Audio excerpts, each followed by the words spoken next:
Hello বন্ধুরা, সবাইকে শুভ বিজয়ের প্রণাম। বড়দেরকে আর ছোটদের প্রতি রইল ভালোবাসা। আজকে আমি বানাচ্ছি বাটাম মাশরুমের ক্রিসপি একটা পকোড়া।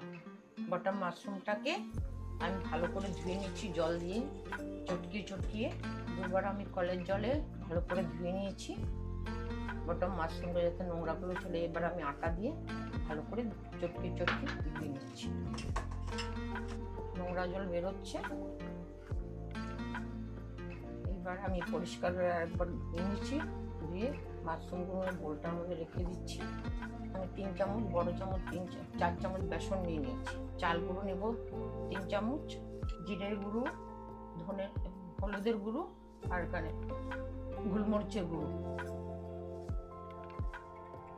নুন, লাল লঙ্কার গুঁড়ো। এখানে আমি রসুন কুচি দিলাম, একটু পেঁয়াজ কুচিও দিয়ে দিচ্ছি, একটু আদা রসুনের পেস্ট দিয়ে দিলাম, লেবুর রস দিয়ে দিয়েছি, চামচের সাহায্যে সব মিলিয়ে নিচ্ছি।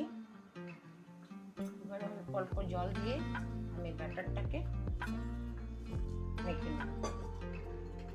ব্যাটারটা কি মোটা করবে না পাতলা করবে? না, মিডিয়াম সাইজ করব।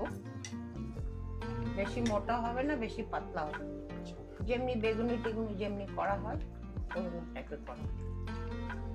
ব্যাটারটা রেডি হয়ে গেছে। লঙ্কাটা ঢালতে ভুলে গেছিলাম, এবার লঙ্কাটা ঢেলে দিচ্ছি।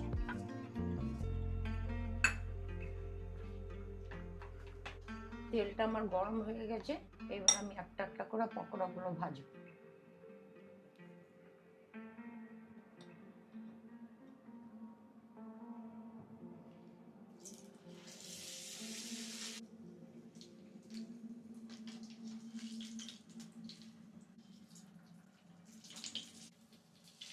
একটা পকোড়া আমার হয়ে গেল।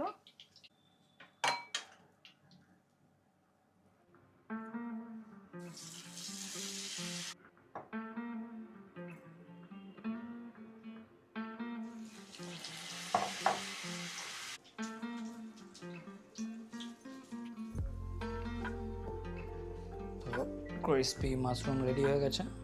এটা কেটে দেখাচ্ছি। পুরো একদম জুসি আছে ভিতরটা। তো মাশরুমের পাকোড়াটা রেডি হয়ে গেছে। এটা কেটে দেখিয়েছিলাম আপনাদেরকে, খুব জুসিও আছে ভিতর থেকে। আর খেয়ে দেখছি কেমনি হয়েছে।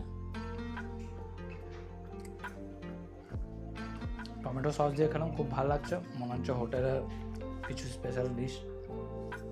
আপনারা ট্রাই করে দেখবেন আর কমেন্টে জানাবেন কেমন লাগছে। আবার দেখা হচ্ছে নতুন কোনো রেসিপিতে। ততক্ষণের জন্য বাই, টাটা।